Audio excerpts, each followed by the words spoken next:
여러분 반갑습니다. 반도체 오빠 트레장입니다. 점심 많이 드셨죠? 이제 또 오후 시간인데 또 햇빛도 이제 들이쬐는 것 같아요. 이제 태풍이 지나가니까 이제 햇빛이 들이쬐겠죠.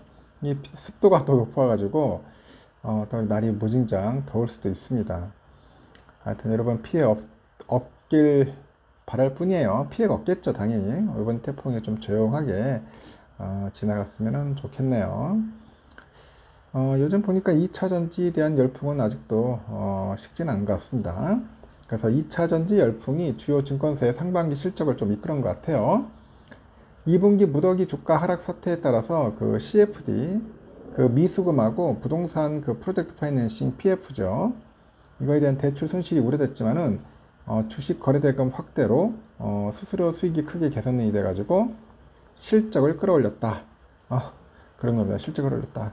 당연한 게 아니고, 하여튼 다행이네요. 증권사들. 천억대 그 충당금 적립에도 증권사 순이익이 과연 어떨까 모르겠는데 좀 올랐다가 올랐는 것 같아요. 10일에 그 금융투자업계에 따르니까 하나증권을 제외한 주요 증권사의 상반기 순이익은 일제히 증가를 했어요. 한국투자증권 상반기 순이익이 4,311억. 야, 많이 벌었네. 2분기 실적을 공시한 증권사 중 가장 많은 이익을 얻었고, 키움증권도 전년 대비 순이익이 70.5% 증가해서 4,259억으로 가장 높은 상승률을 보였다고 합니다. 삼성증권은 순이익이 4,042억인데 전년 대비 40.1% 늘었고, NH투자증권 3,667, KB 2,523, 신한투자 2,419억 모두 전년 대비 순이익이 증가를 했어요. 하나증권은 유일하게 2분기 적자를 기록했네요.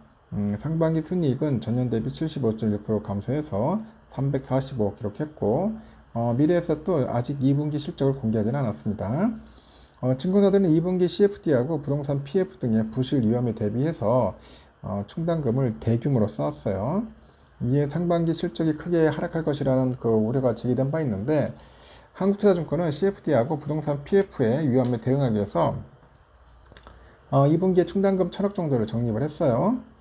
키움은 별도 기준 2분기 말 미수금 대손 충당금이 914억으로 집계됐고, 삼성증권도 2분기 금리상 손상 손실이 한 670억 정도 발생한 겁니다.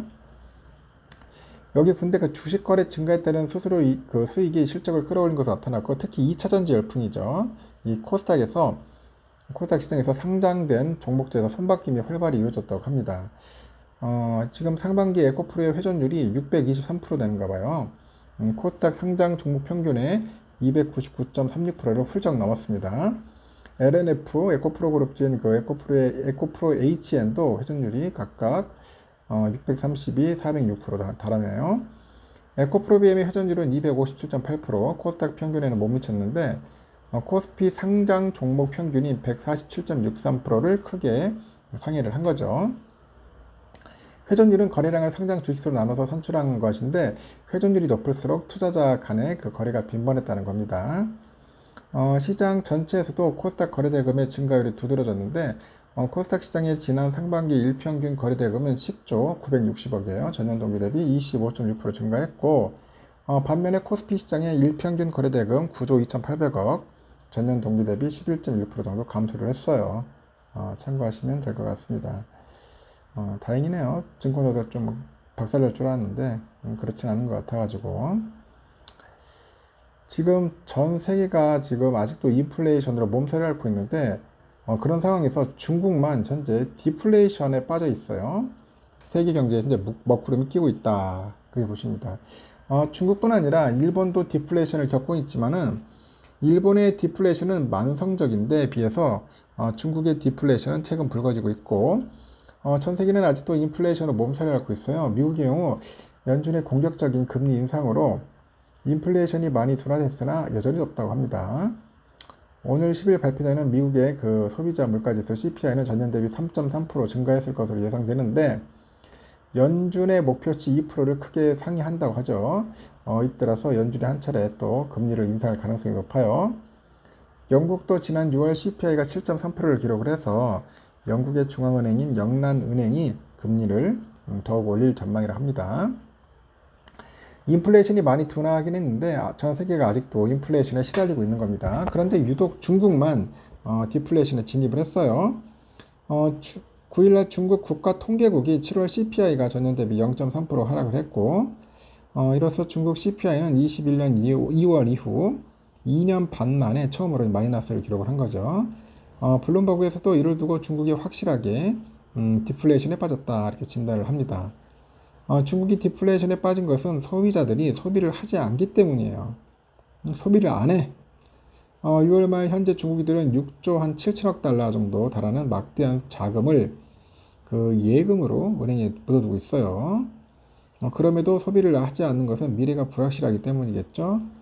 특히 최근에 중국의 부동산 시장이 침체에 빠져가지고 중국인들은 소비를 현재 줄이고 있다. 그렇게 보시면 됩니다. 부동산 시장은 중국의 그 GDP의 30%를 차지할 정도로 아주 큰 산업입니다.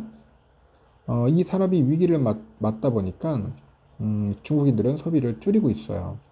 최근에 중국 부동산 시장의 위기는 더욱 악화되고 있고 한때 그 중국 최대의 부동산 개발업체죠. 컨트리 가든. 이 컨트리 가든이 최근 채권에 대한 이자 상환을 하지 못해서 디폴트 위기에 몰리는 등 중국의 부동산 시장이 다시 한번 흔들리고 있어요.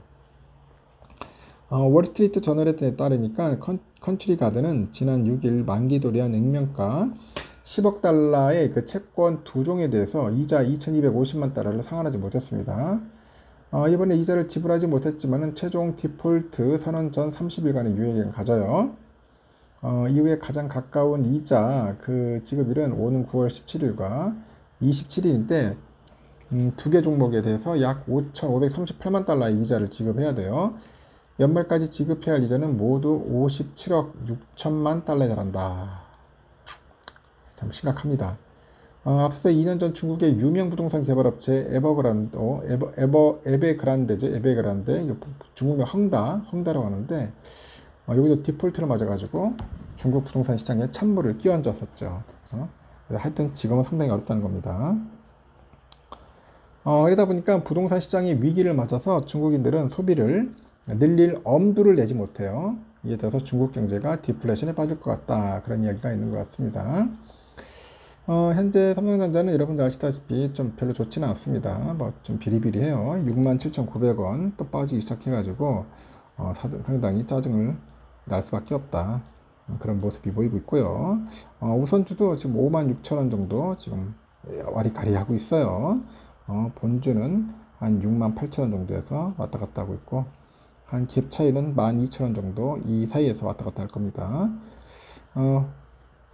매수하고 싶은 분들은 매수하시고 아니다 싶으면은 그냥 멍 때려도 괜찮습니다. 너무 무리하게 할 필요는 없습니다. 참고하시고 하여튼 단타치기는 상당히 좋네. 단타치기 아주 단타의 유혹이 확실히 오고 있습니다. 어떤 분은 그렇더라고 단타 치는 분도 있더라고요. 그건 여러분이 알아서 하십시오. 제가 뭐 이래라 저래라까지 할 필요는 없을 것 같습니다. 여기까지 하겠습니다. 즐거운 오후 시간 보내십시오.